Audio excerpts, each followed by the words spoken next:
Michael, a quiet and solitary man in his mid-30s, moved into an old, faded apartment building tucked in a lonely corner of the city. He was seeking peace after a rough patch in his life, a failed relationship, job stress, and emotional burnout. The apartment was cheap and came with no questions asked. The neighbors barely interacted. The landlord, Mr. Christo, was an elderly man who seemed more interested in collecting rent than making conversation. On the very first night, Michael noticed strange sounds coming from the apartment directly above him. It sounded like furniture being dragged across the floor, heavy footsteps, and soft weeping, all between midnight and 3 a.m. At first, he dismissed it as old pipes, or maybe a restless neighbor. But when it continued night after night, louder and more disturbing each time, he asked Christo about it. The landlord's expression turned cold. He told Michael the flat upstairs had been locked for years.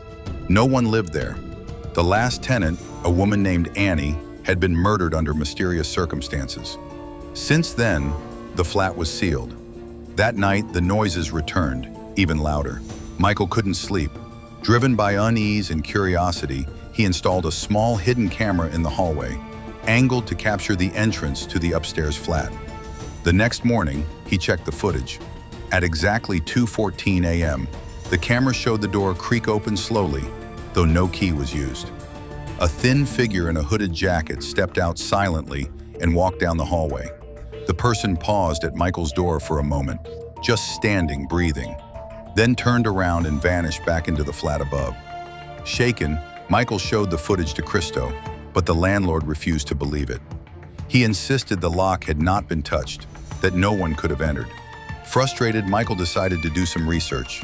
Digging through local news archives, he found out that Annie, the woman who lived in the flat above, had reported harassment and threats before she died.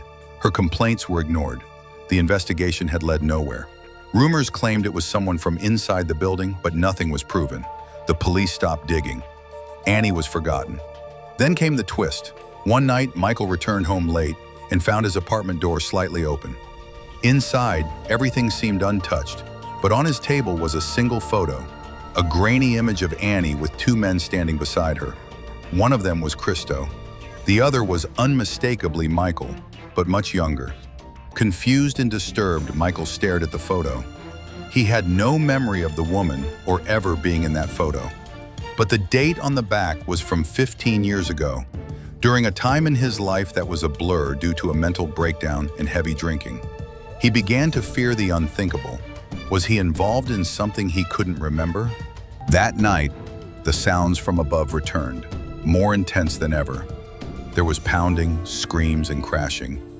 Michael, trembling, went upstairs and found the door to the flat open. Inside was darkness, dust, and rot, but also candles lit in a circle and dozens of old photos pinned to the walls. They showed all the current and past tenants of the building, including Christo and Michael, connected with red string. In the center was a photo of Annie, her eyes scratched out. Then he saw him, a young man, pale and silent, standing in the shadows. It was Annie's son. He had been hiding in the building for years, piecing together the truth, waiting. He wasn't just haunting the flat, he was hunting those who had failed his mother. Christo had ignored her pleas for help. And Michael, he was one of the drunken men who had harassed her all those years ago. A forgotten past now returned. As the truth hit him, Michael tried to escape, but the apartment door slammed shut. A voice whispered from the darkness, not angry but cold and resolute.